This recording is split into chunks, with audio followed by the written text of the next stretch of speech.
Hi, it's Christina from the Sisyphean Journal. Time for another rant from my kitchen. And yeah, I know like I look like I'm selling square hamburgers, but my daughter was dyeing her hair. She has really short hair. I have really fine hair. So I used the leftover dye, and I guess because I'm gray, I wound up looking like a Wendy's ad. At any rate, one of the things that happened to me yesterday was a little bit of a discussion in YouTube. That's where you expect the most intelligent exchanges. There's this, most pro-choicers admit that your typical woman is not thrilled about an abortion. It's very rare that a woman goes in going, yay, woohoo, I get to have my safe legal abortion. I've been dreaming of this my entire life. You know, the only example I can really, I'm sure there's more, but I think of Rosa Nappersteck Taft in Chicago in the 1970s, where she was one of the victims of Dr. Ming Kao Ha, who was working at one of the abortion clinics that was featured in the Abortion Profiteers. And she and her friends actually had a party the night before her abortion to celebrate that she was the first among them to access the newfangled Sunshine and Unicorn safe and legal abortions. And it got botched. She wound up in the intensive care unit. She wound up spending 7 months in the hospital, just horrifically injured. And of course, she didn't learn that safe and legal ain't Sunshine and Unicorn. She decided that the solution was to have a cadre of abortion doctors that were just totally on salary, got paid a flat rate regardless of how many abortions they did, and then you wouldn't have this problem. Well, and that's, oh man, we're going sideways here, but I have to talk about it. Ming Kao Ha and Ulrich Klopfer both worked at the same clinic, and they got paid piecework for their abortions. And what they would do was they would take a pen and put a tally mark on the leg of their scrubs for every abortion they did. And then at the end of the day, they'd count the tally marks on their scrubs and check that against the records for their pay for the day. In cash, take home. I'm sure they reported every penny on their income tax, aren't you? And they were talking to, these Chicago Sun-Times reporters were working undercover in the clinic, and somebody said that when Ha's got a leg full, Klopfer works like wildfire to catch up. When he sees that Ha's got a leg full, Klopfer really zips. So Rosa Nappersteck Taft decided that the problem was that because he was getting paid piece rate, he had no choice but to rush through these abortions. Whereas if you just paid him a salary, he would take his sweet time. Now, if he's getting a salary, he's going to just want to rush through his day and not have to do anything for the rest of the day, isn't he? He's going to want to rush through and go home. If you've got somebody who is doing 5-minute abortions, wanting to get through his day, he's going to do it. But at any rate, the whole thing keeps getting back to, oh, you have to respect her choice. You have to respect her choice. You have to respect her choice. And I will point out that for a lot of these women, they will say, I felt like I had no choice. I have no choice. You'll hear the words, I had to have an abortion. My friend had to have an abortion. My sister had to have an abortion. They don't look at it as something that was freely chosen. And for some reason, when the pro-lifers offer help to this woman to address why it is she feels trapped and feels like she has no other choice, the pro-choicers get upset and go, you're denying her a choice. So in this one, I gave a real life instance. A woman in Florida, hold it, let me grab something.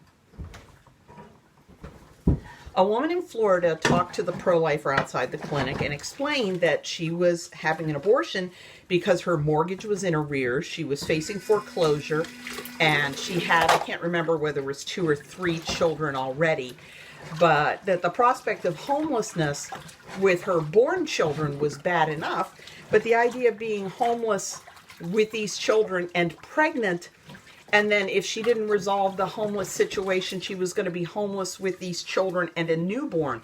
And she just felt like that was more than she could deal with. And the pro-lifer said, can you give us 2 weeks to see what we can do? And she coordinated with a local pregnancy center to, for kind of responsibility, both so that people could get their tax deduction for their 501c3 donation, but they would earmark it to the mortgage woman and send in the money, and then the pregnancy center would pay the money to the bank to get the woman's mortgage out of arrears. And within 2 weeks, we not only raised enough money to get the woman's mortgage out of arrears and thus completely remove the risk of homelessness, but we also raised enough to pay back her back bills. And then the pregnancy center provided her with ongoing financial counseling so that she would not wind up in this situation again. And I asked, now, how is that superior to taking her money, doing the abortion, and letting her become homeless? And the response was, oh, so socialism for fetuses. Yeah, like, voluntary donations aren't socialism. The socialism is when the government decides who controls the means of production, sets price controls, sets wage controls, makes all these business decisions. People saying, okay, I am going to write a check out of my own bank account to help this woman. And one of the things I did, I went to a pro-life meeting and I had an envelope addressed to the pregnancy center. I explained the situation and I said, I'm going to put the envelope over here on the windowsill. And if you want to, you can write a check, put it in. I'm going to seal it without looking, so your donation's going to be anonymous. And people put checks in, and I sent that in. And like I said, it took us 2 weeks to completely remove the risk of homelessness. And I cannot understand why, for some reason, it's better for this woman to be homeless than to be helped by pro-lifers. And we do this all the time. There was a pregnant abortion clinic worker who went to the pro-lifers for help, and we raised the money for her to move quietly in the night, to move out of state, to go live with relatives. And we gave her 3 months expense money to help her get settled in her new life. This was an abortion clinic worker who wasn't even considering an abortion. And we stepped forward and helped her with this. But somehow we're the ones that are denying women choices. Perinatal hospice is a pro-life initiative where if a woman gets an unfavorable prenatal diagnosis, they hook her up with other parents who have faced the same prenatal diagnosis and have gone to term, so that they are actually talking to people who have been through it and not just talking to doctors, and helping them to make a birth plan. And some women will choose a C-section because the baby has a better chance of survival and it maximizes the time with the baby. And sometimes the women find out that the prognosis was wrong or the diagnosis was wrong and the baby's just fine. But somehow reaching out to these women and giving them an option other than abortion is cruel, and it's denying them a choice. And it's clear that it's not about a choice. It's about abortion. And choice has become a synonym for abortion. And rights has become a synonym for abortion. And they use it when they actually mean abortion. How can you deny her an abortion? Well, maybe that's not what she wants. And if some pro-choicer can explain to me why the pregnancy centers that, okay, what are your problems? Okay, you got no childcare. We'll help you set that up. You're unemployed. Okay, we'll help you find a job. You're homeless. Okay, we'll help you find a home.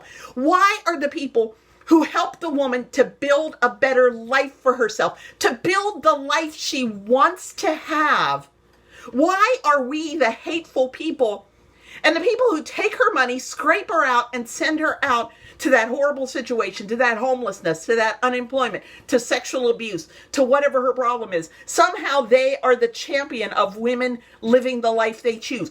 Somebody explain this to me, because I just don't get it.